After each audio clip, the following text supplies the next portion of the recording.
وما أدراك ما سجين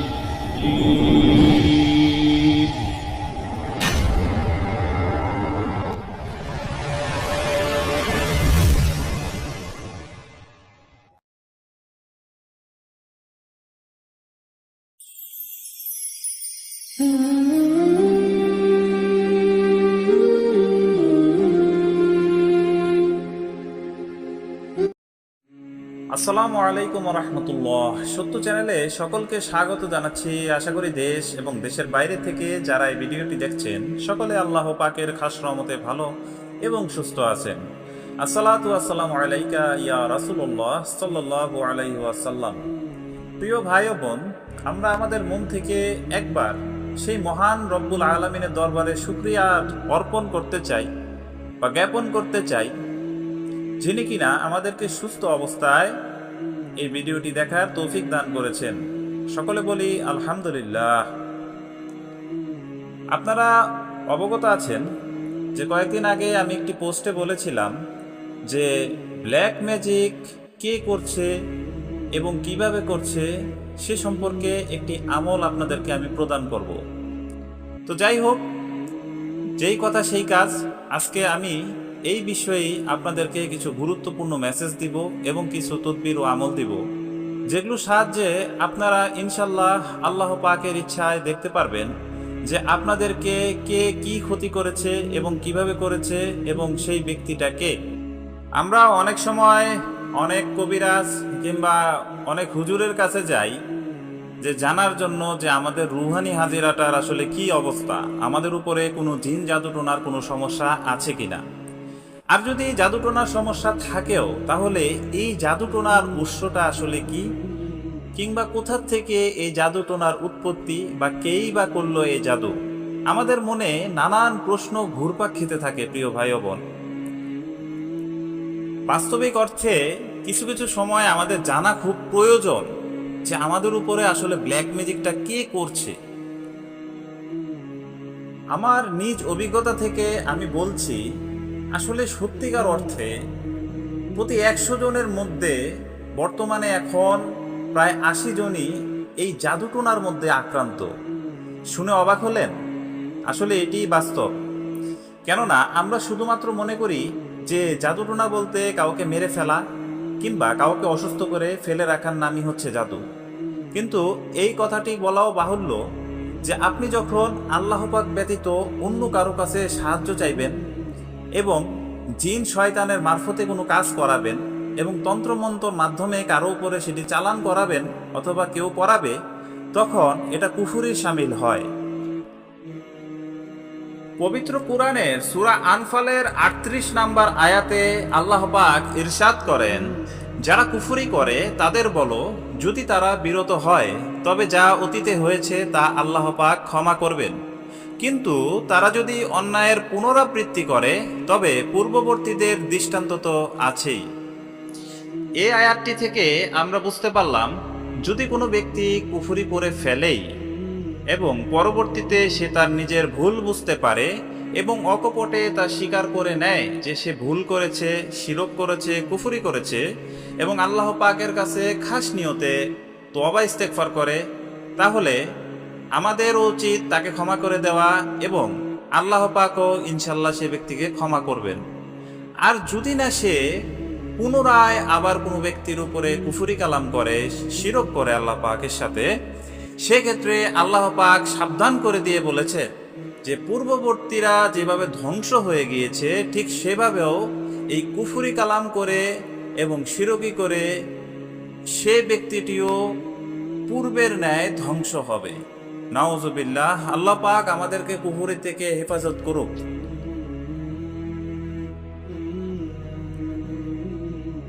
আমাদের রাগ, হিংসা, অহংকারের কারণে আমরা অনেক সময় অনেক বড় ভুল করে ফেলি, যেগুলোতে শয়তান আমাদেরকে সরাসরি সম্মতি দেয় এবং আমাদের ব্রেনটিকে অর্থাৎ আমাদের মস্তিষ্কটিকে শয়তান এমনভাবে প্রভাবিত করে যেন আমরা কুফরিতে লিপ্ত হই এবং আমরা আমাদের ঈমান হারিয়ে ফেলি। কিন্তু একটি কাজ যখন আপনি ভুল করবেন একটি কাজ যদি আপনি সমাজের কোনো একটি কাজ করতে যান, সমাজের মানুষও আপনাকে হয়তো সে ভুলের মাসুল হিসেবে 2 থেকে 3টি সুযোগ দিতে পারে, কিন্তু আপনি চতুর্থবারও যদি একই ভুল করেন তাহলে অবশ্যই আপনার সেটার জন্য শাস্তির বিধান রয়েছে।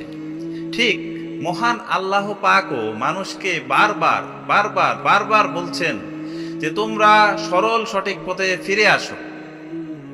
কুফরি করেছো, শিরক করেছো, ক্ষমা চাও, মহান আল্লাহ পাক মাফ করবেন। কিন্তু যদি তার পুনরাবৃত্তি বা পুনরায় সেই কাজ আবার সংগঠিত হয় তাহলে তাদের জন্য জাহান্নাম অবধারিত।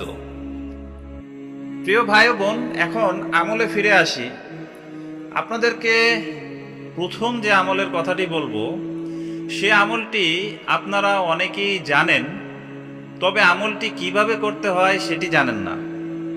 অর্থাৎ আপনারা সূরা নাস এবং সূরা ফালাক এ দুটি সূরা প্রায় প্রত্যেকেই পারেন এবং জানেন, এবং আপনারা এও জানেন যে যখন রাসূল পাক সাল্লাল্লাহু আলাইহি সাল্লামের উপরে ব্ল্যাক ম্যাজিক করা হয় এবং তিনি অসুস্থ হয়ে পড়েন, তখন ফেরেশতাদের মাধ্যমে সূরা নাস এবং সূরা ফালাকের মাধ্যমে সেই গেটগুলো খুলে দেওয়া হয় এবং রাসূল পাক সুস্থ হয়ে ওঠেন।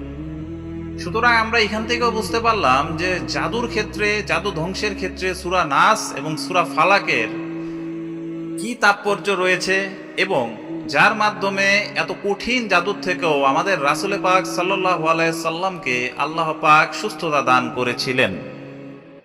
আপনাদের আমলের পূর্বে কয়েকটি জিনিস লক্ষ্য রাখতে হবে। সেটি হচ্ছে যে আপনি আসলে যে ইনকাম করছেন সেই ইনকামের টাকাটি আসলে কি হালাল না হারাম। দ্বিতীয়ত হচ্ছে আপনার এই ইনকামের মধ্যে কোনো সুদের টাকা কিংবা ঘুষের টাকা আছে কিনা। তৃতীয়ত হচ্ছে আপনি মনে করবেন যে আপনি এমন কোনো কাজ করেছেন যে কাজের মাধ্যমে মানুষের হক নষ্ট করেছেন। চতুর্থ বিষয় হচ্ছে আপনার মাথায় অনেক ঋণের বোঝা। আর আরেকটি বিষয়, খুবই কমন একটা বিষয়, সেটি হচ্ছে অনেকেরই ঈমান উঠানামা করে। সেটি হচ্ছে যে আমরা কোনো একটি কাজ করতে গেলে যে কাজটি হবে কি হবে না, আল্লাহ পাক কি করবেন কি করবেন না, আমার দোয়া কবুল হবে কি হবে না, এই দ্বিধাদ্বন্দ্বর নাম হচ্ছে ঈমান উঠানামা করা। এটি আমাদের প্রত্যেকেরই কম বেশি হয়। নামাজ কালাম পড়তে ইচ্ছে করে না, দুনিয়াবি কাজকর্মে লিপ্ত থাকতে ভালো লাগে, গান বাজনা ভালো লাগে, কোরআন শরীফের তেলাওয়াত কিংবা কোরআন শরীফ পড়তে ইচ্ছে করে না। এগুলো দুনিয়ার মায়াতে পড়ে আমরা অনেকটাই আমাদের ভিতরকার নফসটিকে নষ্ট করে ফেলেছি। যদি এমন হয় তাহলে আজকে এই মুহূর্তে থেকে আপনারা ইস্তেগফার করবেন এবং আল্লাহ পাকের কাছে বলবেন যে হে আল্লাহ, আমি এখনতে ইনশাল্লাহ হালাল উপার্জন করব, ইনশাল্লাহ আল্লাহ আমি সুদ ঘুষ থেকে বের হয়ে আসব, ইনশাল্লাহ আল্লাহ আমার ঈমান মজবুত করে দেন, যেন আমি এক আপনাকে ছাড়া আর কারো সান্নিধ্য না চাই, কারো অনুগত্যতা না করি এবং আপনার প্রতি যেন একনিষ্ঠ থাকি। আল্লাহর কাছে পানা চাইতে হবে যে আল্লাহ আপনি শয়তানের জাল থেকে আমাকে হেফাজত করেন এবং আমি যে আমল করতে যাচ্ছি সে আমলকে আপনি কামিয়াব করেন বা সফলতা দান করেন। এইভাবে আল্লাহ পাকের কাছে কান্নাকাটি করে তওবা ইস্তেগফার করতে হবে, তারপর এই আমলে যেতে হবে। আল্লাহ পাক প্রত্যেকটি বান্দার মনের নিয়ত দেখেন। নিয়ত যদি কারো সহি হয় তাহলে আল্লাহ পাক তার জন্য যথেষ্ট। আল্লাহ পাক বলেছেন, হাসবুনাল্লাহু ওয়া নি'মাল ওয়াকিল, নি'মাল মাওলা ওয়া নি'মাল নাসির। আল্লাহ পাকের নিকট কোনো বান্দা যদি তার ভরসায়, তার বিশ্বাসে, তার আস্থার জায়গা থেকে আল্লাহ পাককে আঁকড়ে ধরে রাখে মন থেকে যে আল্লাহ পাক আমাকে এই বিপদ থেকে উদ্ধার করবেন, তাহলে আল্লাহ পাকই তার জন্য যথেষ্ট। সুবহানাল্লাহ। এই গেল তওবা ইস্তেগফারের বিষয়টি। এবার আপনারা প্রথম আমলের প্রথম যে কাজটি করবেন সেটি হচ্ছে আপনাদের বিছানাটি অবশ্যই পূর্ব এবং পশ্চিম দিক মুখ করে রাখবেন। অর্থাৎ আপনার মাথা থাকবে পশ্চিম দিক এবং পা থাকবে পূর্ব দিকে, এবং আপনাকে ডান কাত হয়ে শুতে হবে। সেক্ষেত্রে আপনি খাটের উপর ঘুমাতে পারেন, কিংবা আপনি নিচে বেডিং করেও ঘুমাতে পারেন, সেটি আপনাদের ব্যক্তিগত ইচ্ছা। এই আমলটি আপনারা বৃহস্পতিবার থেকে শুরু করবেন এবং যে 3 দিন আপনারা এই আমলটি করবেন সে 3 দিন আপনাদেরকে রোজা থাকতে হবে। বৃহস্পতি, শুক্র এবং শনিবার আপনারা রোজা থাকবেন।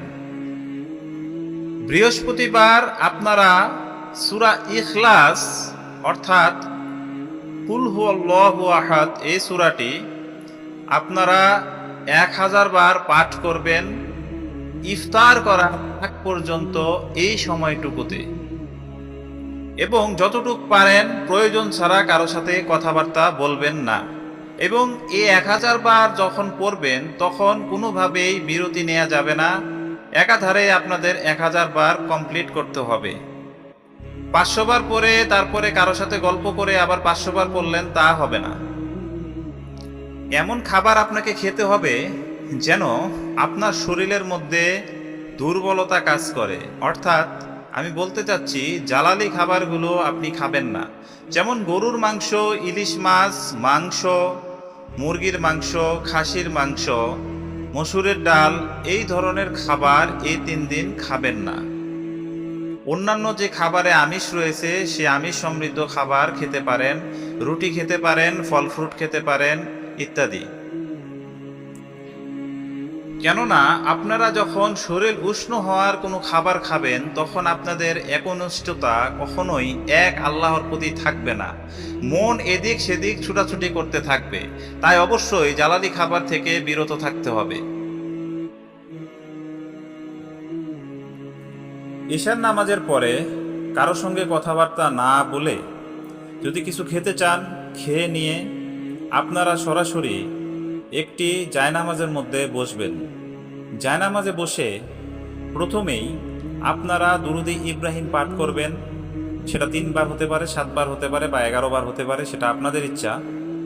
এবং পরবর্তীতে আপনারা স্ক্রিনে একটি আল্লাহ পাকের আসমাউল হুসনা দেখতে পাচ্ছেন, যেটি 2টি নামের সংমিশ্রণে একটি নাম তৈরি করা হয়েছে। সেটি হচ্ছে ইয়া জব্বারু ইয়া কহারু।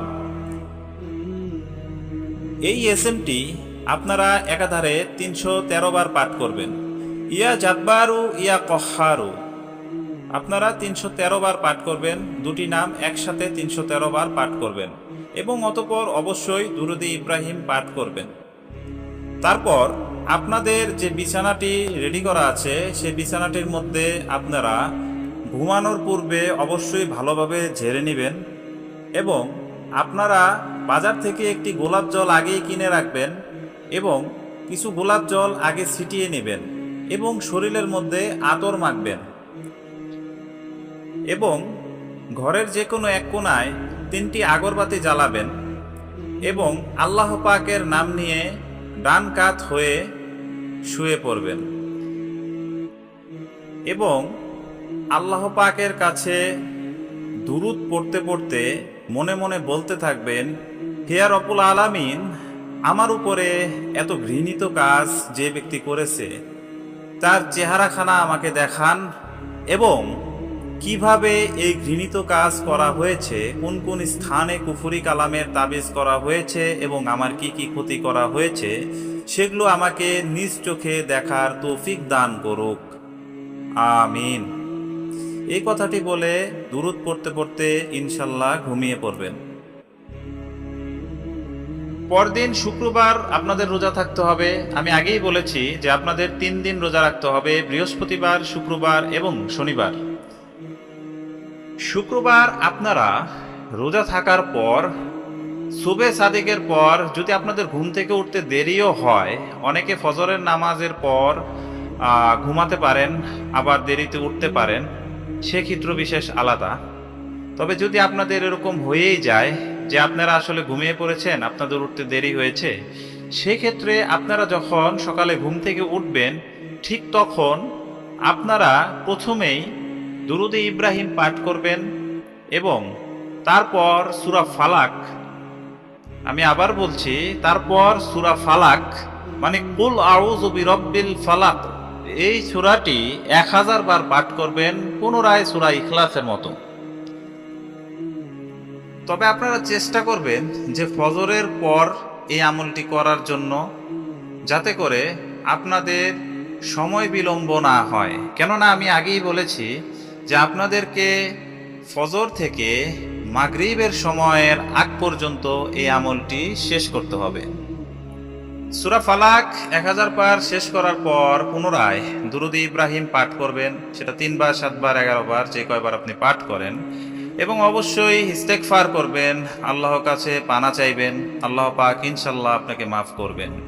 পুনরায় ইফতার করবেন এবং পূর্বের ন্যায় আপনারা ইশারের সালাত আদায় করার পর খুব বেশি কারোর সাথে কথা না বলে, একদম কথা না বলতে পারলে ভালো, কথা না বলে ঠিক আগের ন্যায়, অর্থাৎ বৃহস্পতিবার আপনি যে আমল করেছেন ইয়া জাব্বারু ইয়া কহারু নামের, সেই আমলটি পুনরায় জারি করতে হবে এবং পূর্বের ন্যায় আগরবাতি 10টি, বিছানার মধ্যে গোলাপ জল এবং শরীরের মধ্যে আপনাদেরকে আতর মেখে নিতে হবে এবং পুনরায় নিয়ত করতে হবে যে হে আল্লাহ, আপনি যে ব্যক্তি আমার উপরে এই কালো জাদু করেছে কিংবা কুফরি করেছে তার চেহারাখানা আপনি দেখিয়ে দেন এবং আমাকে কিভাবে জাদুটোনা করা হলো এবং কোথায় এই তাবিজগুলো পুঁতে রাখা হয়েছে কিংবা আমার নামের উপরে বান মারা হয়েছে, বশীকরণ করা হয়েছে, সেগুলো আমাকে দেখানো হোক।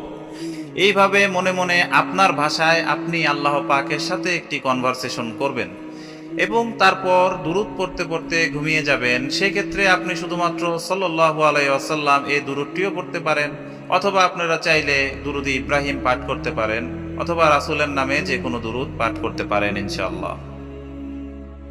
শনিবার আপনারা পুনরায় রোজা রাখবেন এবং সূরা নাস, অর্থাৎ এই সূরাটি কুল আউযু বিরাব্বিন নাস, এই সূরাটি 1000 বার পাঠ করবেন। পাঠ করার পর পুনরায় দুরূদে ইব্রাহিম পাঠ করবেন এবং একটি মুনাজাতের মাধ্যমে আল্লাহ পাকের কাছে পানা চাইবেন এবং মনের যে দুঃখ দুর্দশা আছে এবং যা কিছু নিয়ে আপনি হাজিরাটি জানতে চান সেই সম্পর্কে আল্লাহর কাছে একটি আখেরি মুনাজাত করবেন। আখেরি বলতে আপনার যে আমলটি করানো হচ্ছে সূরা ইখলাস, সূরা ফালাক এবং সূরা নাসের, সেটির আজকে শেষ দিন, তাই সেই হিসেবে আপনারা একটি আখেরি মুনাজাত করে বলবেন, হে আল্লাহ, আমি সূরা ইখলাস, সূরা ফালাক এবং সূরা নাসের একজন আমিল হয়েছি এবং যার উসিলায় শুধুমাত্র আমি আপনার সন্তুষ্টি আদায়ের জন্যই আমল করেছি এবং এর উসিলায় আমাকে আপনি যাবতীয় সকল হাজিরা সম্পর্কে অবগত করুন এবং এর সওয়াব বহুগুণ বৃদ্ধি করে রাসূল পাক সাল্লাল্লাহু আলাইহি ওয়াসাল্লাম থেকে শুরু করে যত নবী রাসূল পয়গম্বর এই দুনিয়াতে এসেছেন সকলের রূহে বখশে দিতে হবে এবং যতজন পীর আউলিয়া এই দুনিয়াতে এসেছেন, বড় পীর আব্দুল কাদের জিলানী রহমতুল্লাহ আলাইহি, খাজা মাইনুদ্দিন চিশতি রহমতুল্লাহ আলাইহি, বাইজিদ বুস্তামি সহ জালালউদ্দিন রুমি এবং আরো যারা পীর আউলিয়াগণ আছেন, সকলের রূহে এর সওয়াব আপনি পৌঁছে দেওয়ার জন্য আল্লাহ পাকের কাছে বিশেষ নিবেদন জানাবেন। যত মুমিন জিন্নাত, যত মুমিন মুমিনাত, মুসলিম মুসলিমাত এবং যারা কবরে শায়িত আছে সকলের জন্য দোয়া করবেন, সকল মাখলুকাতের জন্য দোয়া করবেন এবং সেই সকল মানুষের জন্য দোয়া করবেন যারা কিনা এখনো হেদায়েত প্রাপ্ত হয়নি, আল্লাহ যেন তাদেরকেও হেদায়েত দান করেন। কখনোই কাউকে মন থেকে লানত দিবেন না। এই বলে আপনি মুনাজাত শেষ করবেন। প্রিয় ভাই বোন, আপনাদের যার যার একটি ব্যক্তিগত জ্ঞান রয়েছে, আপনারা আপনাদের মতো গুছিয়ে আল্লাহ পাকের কাছে আপনার মনের যত কথা আছে সব ব্যক্ত করে মুনাজাতটি শেষ করবেন। এখন আপনি শুধুমাত্র যে নিজেকে কে জাদু করেছে নিজের উপরে সেটা জানতে পারবেন, বিষয়টা শুধু তাই না। এতক্ষণ আপনাদেরকে আমি যে আমলটি শিখিয়েছি সেটি আপনি আপনার মৃত্যুর আগ পর্যন্ত যে কোনো হাজিরা দেখার জন্য এই আমলটি প্রয়োগ করতে পারেন। আপনারা এই আমলের মাধ্যমে শুধু আপনাদের জাদুটোনা নয়, যে কোনো সময় যে কোনো ব্যক্তির জাদুটোনা আপনারা দেখতে পারবেন, কি তার উপরে জাদু কি জিনের আসর আছে কিনা। সেটি আমি বিস্তারিত অন্য আরেকটি ভিডিওতে বলবো। আর যারা এই আমলটি করবেন তারা আমাকে ব্যক্তিগতভাবে হোয়াটসঅ্যাপে নক দিবেন এবং আমাকে জানাবেন যে আপনারা এই আমলটি শেষ করেছেন এবং এটি কিভাবে প্রয়োগ করবেন সেটি আমি পরবর্তীতে বলে দেব। যাই হোক, কে জাদু করেছে এই বিষয়টি দেখার জন্য আপনাকে সূরা নাস অর্থাৎ শনিবার আপনি রাত্রে ঠিক একইভাবে শুক্র এবং বৃহস্পতি এই দুইবারে আপনি যে আমলটি করেছিলেন ইয়া জব্বারুর সেই আমলটি করবেন। পুনরায় আগরবাতি জ্বালাবেন, আতর মাখবেন এবং গোলাপ জল ছিটিয়ে আমলটি করবেন। দুরূদ শরীফ পড়তে পড়তে ঘুমিয়ে যাবেন। রবিবারে আপনাদের আর কোনো রোজা রাখতে হবে না এবং আপনাদের কোনো সূরাও পাঠ করতে হবে না। আপনারা শুধুমাত্র রাতে ইশার নামাজের পর খাবার দাবার খাওয়ার পর আপনারা রাতে ঘুমানোর আগে ইয়া জাব্বারু ইয়া কহারু এই নামটি পূর্বের ন্যায় 313 বার পাঠ করবেন এবং আল্লাহ পাকের কাছে একটি মুনাজাতের মাধ্যমে আপনারা বলবেন যে আল্লাহ পাক, আপনি আমাকে দেখিয়ে দেন, বলে দেন যে আমাকে কে কালো জাদু করেছে তার চেহারাখানা আমাকে দেখান। ঠিক পূর্বে যেভাবে বলেছি ঠিক একইভাবে আপনারা এভাবে আল্লাহ পাকের কাছে চাইবেন এবং ডান কাত হয়ে ঘুমিয়ে যাবেন। অবশ্যই দুরূদ পড়তে পড়তে ঘুমাতে হবে। এভাবে আপনারা বুধবার পর্যন্ত আমলটি চালাবেন, অর্থাৎ 7 দিন এই আমলটি চলবে। প্রথম 3 দিন আপনাদের রোজা রাখতে হবে এবং 3টি সূরা 1000 বার পাঠ করে সেটির আমিল হতে হবে। তারপর বাকি 4 দিন অর্থাৎ রবি, সোম, মঙ্গল এবং বুধবার আপনাদের কোনো প্রকার রোজা থাকতে হবে না এবং সারাদিনে আপনাদের কোনো বাধ্যবাধকতা নেই যে সূরা পড়তে হবে। শুধুমাত্র রাতে আপনারা যে আমলটি পূর্বে 3 দিন করেছেন ইয়া জাব্বারু ইয়া কহারুর এই আমলটি জারি রাখতে হবে। ইনশাআল্লাহ মহান আল্লাহ পাক আপনাকে এই 7 দিনের মধ্যেই দেখিয়ে দিবেন যে আপনার উপরে কে জাদু করেছেন এবং কিভাবে করেছেন এবং সেই তাবিজগুলো কোথায় রাখা আছে। এই আমলটি আপনাদের কাছে কঠিন মনে হলেও এই আমলটি যদি কেউ করতে পারেন একাধারে সে তো দেখতে পারবেনই যে তার উপরে কে জাদু করেছে এবং কোনো জিন চালান আছে কিনা সবকিছু আল্লাহ পাক দেখিয়ে দিবেন এবং পরবর্তীতে এই 3 সূরার আমিল হওয়ার কারণে সে যে কোনো সময় যে কোনো অবস্থায় আল্লাহ পাকের খাস রহমতে যে কোনো ব্যক্তির হাজিরা সে নিজেই দেখতে পারবে ইনশাআল্লাহ। এবার আসি দ্বিতীয় আমলে। এটিও 100% পরীক্ষিত একটি আমল, প্রথম আমলের ন্যায়। এটি করলেও আল্লাহ পাক আপনাকে ইনশাআল্লাহ ইনশাআল্লাহ ইনশাআল্লাহ দেখিয়ে দিবেন যে আপনার উপরে জাদুটোনা কে করেছেন এবং কিভাবে করা হয়েছে। আসুন প্রিয় ভাই ও বোন, আমরা দ্বিতীয় আমলটি জেনে নিই। পবিত্র কুরআনের সূরা জিলজালের প্রথম 5 আয়াত যারা মুখস্থ জানেন তারা একটি সাদা কাগজের মধ্যে মিশক এবং জাফরানের কালি দিয়ে প্রথম 5টি আয়াত লিখবেন।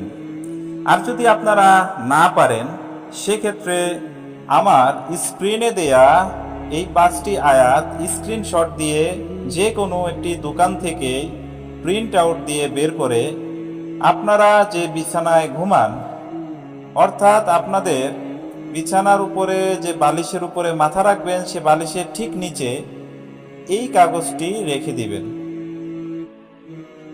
তবে সে বিছানাটি অবশ্যই পাক পবিত্র হতে হবে এবং পূর্বের আমলের ন্যায় অবশ্যই সেই বিছানাটি পূর্ব এবং পশ্চিম এই দিক ঘুরানো থাকতে হবে। অর্থাৎ আপনার পা থাকবে পূর্ব দিকে এবং মাথা থাকবে পশ্চিম দিকে এবং আপনাকে ডান কাত হয়ে ঘুমাতে হবে। ঘুমানোর পূর্বে অবশ্যই বিছানা ঝেড়ে নেবেন। বিছানায় আপনারা গোলাপ জল ছিটাবেন, শরীরের মধ্যে আতর মাখবেন এবং রুমের একটি কোণার মধ্যে আপনারা অবশ্যই 3টি আগরবাতি জ্বালিয়ে দিবেন। অতঃপর আপনারা সূরা জিলজালের যে আয়াতগুলো আপনারা প্রিন্ট আউট করেছেন বা লিখেছেন সেটি অবশ্যই আপনাদের বালিশের নিচে রাখবেন এবং ডান কাত হয়ে আপনারা দুরূদ পড়তে পড়তে ঘুমিয়ে যাবেন এবং মনে মনে নিয়ত করবেন যেন আল্লাহ পাক আপনাদেরকে সেই ব্যক্তিকে দেখায় যে কিনা আপনাকে কুফরি কালাম করেছে।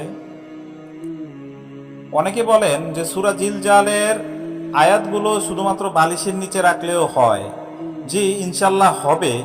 তবে আমি মনে করি এর সাথে যদি আপনারা ঘুমানোর পূর্বে সূরা জিলজাল ওই বিছানার উপরে বসে অন্ততপক্ষে 5টি আয়াত 5 বার করে পাঠ করেন এবং নিচের শরীরে দম করেন, অতঃপর আপনারা ঘুমান, তাহলে ইনশাল্লাহ আপনারা উত্তম একটি রেজাল্ট পাবেন।